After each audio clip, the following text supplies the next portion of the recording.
The Tourism and Transport Forum is estimating that it could deliver a nearly $2 billion hit now to the economy. Yeah, good morning, Danica. It's an extraordinary blow, and I think there's some estimates say that for each day the long weekend over the Greater Brisbane and that northern New South Wales area, we're talking about losses for businesses of somewhere in the order of $300 million a day. It's extraordinary.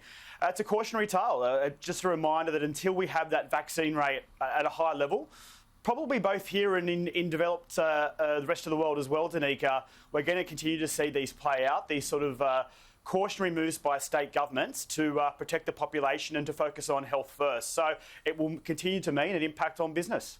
And now, James, there's a lot of attention on the vaccine rollout, the rate at which inoculations are taking place. Yesterday, of course, we saw this war of words between the state and federal governments. I know that the New South Wales Health Minister, Brad Hazzard, was saying he's as angry as he has ever been. Is this as low as the relationship gets between the two?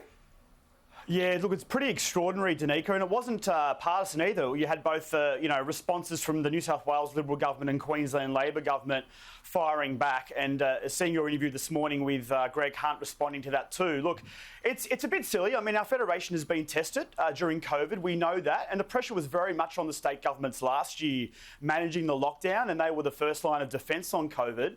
But this year, the pressure's going to come a bit more on the Commonwealth because of the vaccine rollout responsibility is primarily theirs.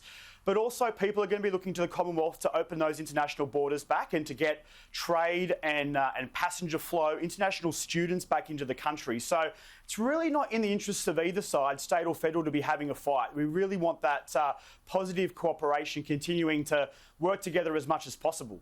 It'll be interesting to see what both have to say today, that's for sure.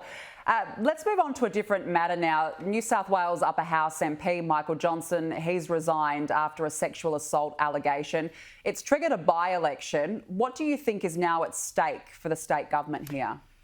Yeah, look, it's a really interesting dynamic in play, Danica. Look, obviously Gladys has been riding high and her handling of COVID has been fantastic, to be frank, as is most of the other premiers as well. So as an incumbent, despite the fact that Upper Hunter seat's a marginal seat, you'd expect that the government's in a strong position, assuming they pick a good candidate. Obviously, regrettable circumstances for the by-election, and that might count against the government. But in terms of the parliament itself, the opposition and the crossbench are running right, if you like. Any inquiries they want, they get up. They're working closely together. So it's a really challenging time for the government in the parliament and getting legislation passed. So in terms of keeping those numbers in the lower house, keeping majority government, it is a critical test. So it's going to be an interesting next 4 to 6 weeks for the Berejiklian government. Yeah, it certainly will be. James, the federal government, as we know, it's been struggling in recent weeks with a number of cultural issues. Labor has held an online national conference and released more policy. What's the outlook now for Labor? Yeah, isn't it interesting how, with a month or two, the seeming political tides can ebb and flow.